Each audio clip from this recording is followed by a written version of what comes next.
separately managed accounts. So when we look at this growth in the mutual fund space, that's really the growth from the individual investor. So moving along with individual investors, how can an individual participate? So as I just mentioned earlier, mutual funds are a way for an investor to participate, particularly if you have a small amount of money that you want to invest and you're kind of new to investing. Mutual funds can be really good because they provide a diversified, actively managed portfolio. And generally, it's pretty low minimum to invest. So, it can be anywhere from a few hundred to maybe a few $1,000s, depending on the fund and what their minimums are. But it allows as I said, it allows an investor to get exposure to, the investment markets with a socially responsible mandate in place for, not too much capital outlay.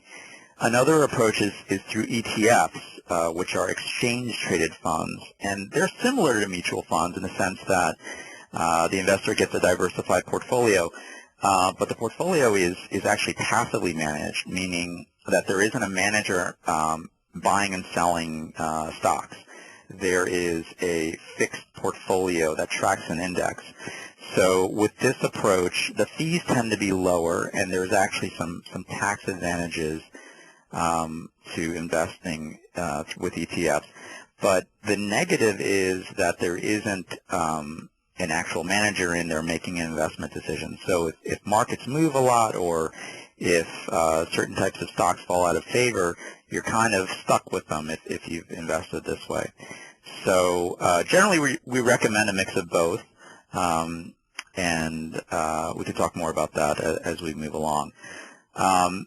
The other way an individual can get exposure is through 401k plans. So most people, through their job, if they work at a company, have a retirement plan in place. And in recent years, there's really been a big push, particularly with larger companies, to have some sort of option within the suite of mutual funds that are provided, to have an SRI option for employees.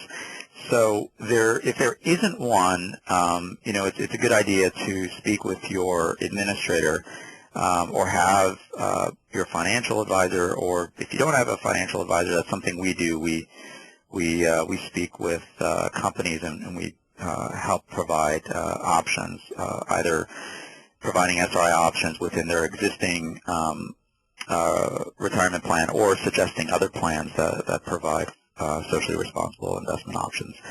So, if you don't have, if you're an investor and you don't have a lot of extra money lying around, and you do contribute to a retirement plan and you do want to, participate in SRI, usually 401k plans can give you that opportunity.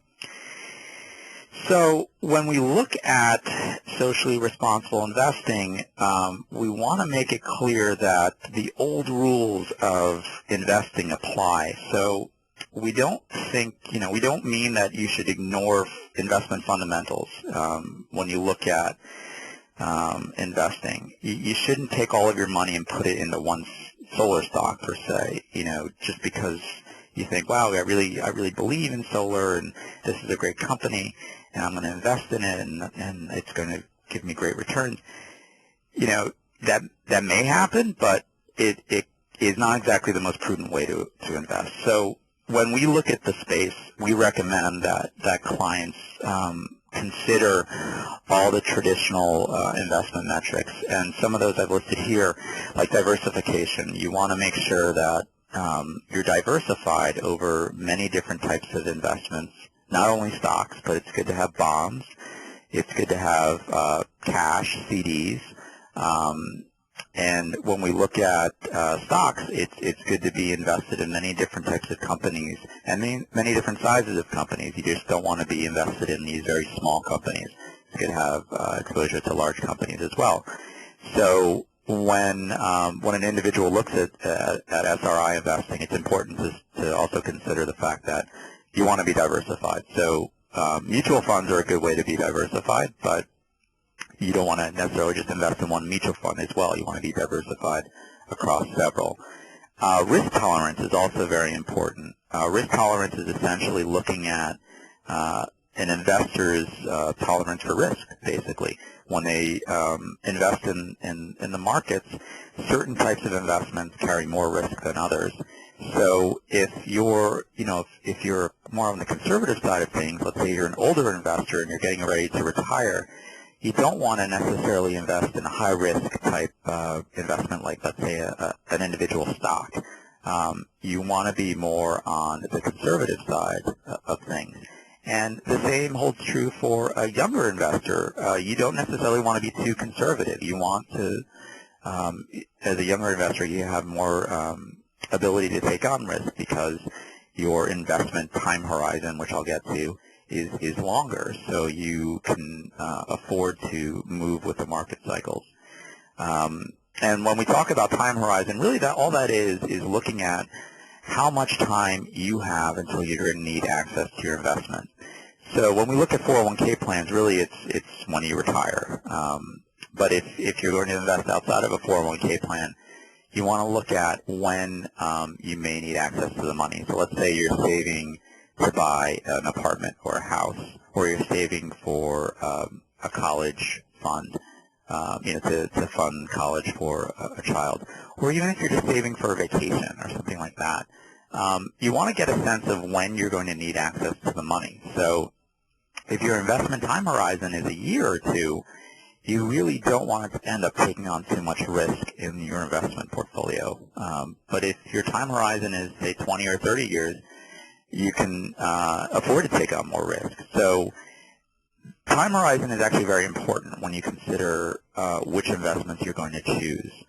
And what we'd like to say to people that are really interested in this and curious about getting an SRI portfolio going is, if it's something you're not familiar with and you don't have experience with, it's really worth working with an advisor. So there are a lot of great advisors out there, and there's a lot of great advisors that specialize in socially responsible investing.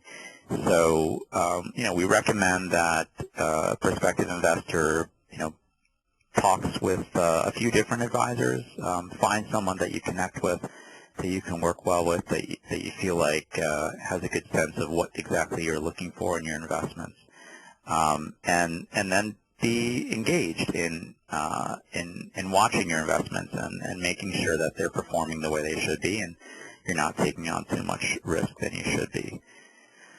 So that concludes our presentation.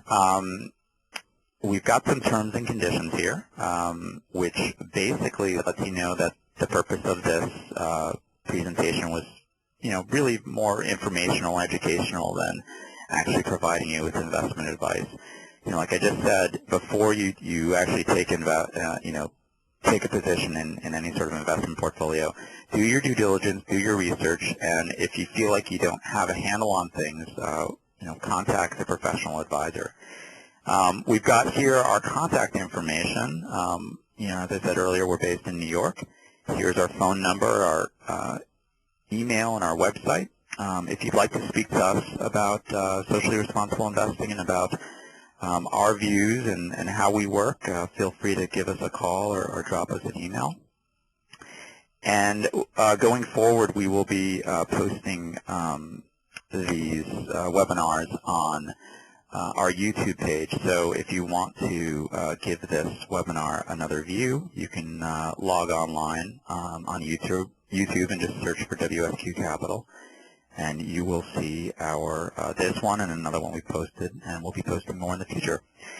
So thanks so much for joining us. We hope you learned a little bit, and if you have any questions, feel free to reach out to us. Okay?